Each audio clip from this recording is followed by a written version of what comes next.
ഏറ്റവും കൂടുതൽ ലോകകപ്പ് ഗോളുകൾ, ഒരു ലോകകപ്പ്, 8 ബാലൻ ഡിയോർ പുരസ്കാരങ്ങൾ, 2 കോപ്പ അമേരിക്ക ട്രോഫികൾ, 6 ഗോൾഡൻ ബൂട്ടുകൾ, 46 ടീം ട്രോഫികൾ, 11 ലീഗ് MVP-കൾ, ഏറ്റവും കൂടുതൽ ലാലിഗ ഗോളുകൾ, 900-ലേറെ വ്യക്തിഗത ഗോളുകൾ, 410 അസിസ്റ്റുകൾ, അർജന്റീനയുടെ എക്കാലത്തെയും മികച്ച ഗോൾ വേട്ടക്കാരൻ, അങ്ങനെ അസംഖ്യം റെക്കോർഡുകൾ, ഒരേയൊരു മെസ്സി.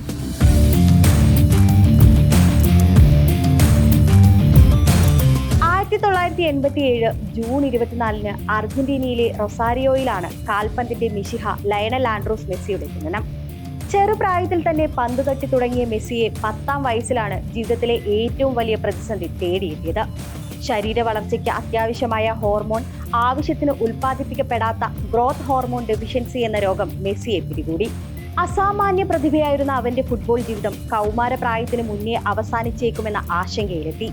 എന്നാൽ ഹോർമോൺ കുറവിൽ ഇനിയും ഉയരം വെക്കില്ലെന്ന് വിധിച്ച ബാലൻ ലോകത്തോളം ഉയർന്ന കഥയ്ക്ക് ഇന്നും സമാനതകളില്ല.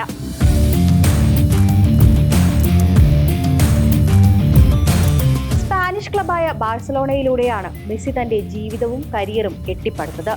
ബാഴ്സയുടെ കരാർ ലഭിച്ച മെസ്സി 12-ാം വയസ്സിലാണ് സ്പെയിനിലേക്ക് പറന്നത്. പിന്നീട് സംഭവിച്ചതെല്ലാം ചരിത്രമായിരുന്നു. 17-ാം വയസ്സിൽ ബാഴ്സലോണയുടെ സീനിയർ ടീമിലേക്ക് മെസ്സിയെ തെരഞ്ഞെടുത്തു. 2005 ഓഗസ്റ്റ് 17-ന് ഹംഗറിക്കെതിരെ കളിച്ചുകൊണ്ട് അർജന്റീനയുടെ സീനിയർ ടീമിലും മെസ്സി അരങ്ങേറ്റം കുറിച്ചു. 2008-ലെ ഒളിമ്പിക്സിൽ അർജന്റീനയ്ക്കൊപ്പം സ്വർണം നേടി. 2014-ലെ ഫിഫ ലോകകപ്പിൽ നെതർലാൻഡ്സിനെ പരാജയപ്പെടുത്തി അർജന്റീനയെ ഫൈനലിൽ എത്തിച്ചു. ആ ലോകകപ്പിലെ ഏറ്റവും മികച്ച താരത്തിനുള്ള പുരസ്കാരവും അയാൾ നേടി. 2015-16 വർഷങ്ങളിൽ അർജന്റീന കോപ്പ അമേരിക്ക ഫൈനലെത്തിയപ്പോഴും പിന്നിൽ മെസ്സി ഉണ്ടായിരുന്നു. ദേശീയ ടീമിന് വേണ്ടി പ്രധാന കിരീടം നേടിയിട്ടില്ല എന്ന വിമർശനങ്ങൾക്ക് കോപ്പ അമേരിക്കയും ഫൈനലിസമേയും പിന്നാലെയുള്ള ലോകകപ്പും നേടിയാണ് മെസ്സി മറുപടി നൽകിയത്.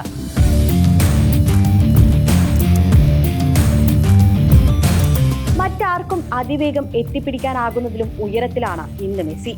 ഇനി ഒരാൾ കീഴടക്കാൻ സാധ്യത കുറഞ്ഞ ഒരു പിടി റെക്കോർഡുകളാണ് മെസ്സി ഈ കാലയളവിൽ തന്റെ പേരിൽ എഴുതി ചേർത്തിരിക്കുന്നത്.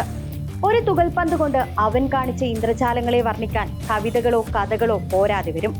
കാലിൽ പന്തുള്ളിടത്തോളം കാലം അവൻ ഈ കണക്കുകൾ മെച്ചപ്പെടുത്തിക്കൊണ്ടേയിരിക്കും, നേട്ടങ്ങൾ ആവർത്തിച്ചുകൊണ്ടേയിരിക്കും. ഒരു തലമുറയെ സ്വപ്നം കാണാൻ പഠിപ്പിച്ച മാന്ത്രികതയ്ക്ക് പിറന്നാൾ ആശംസകൾ.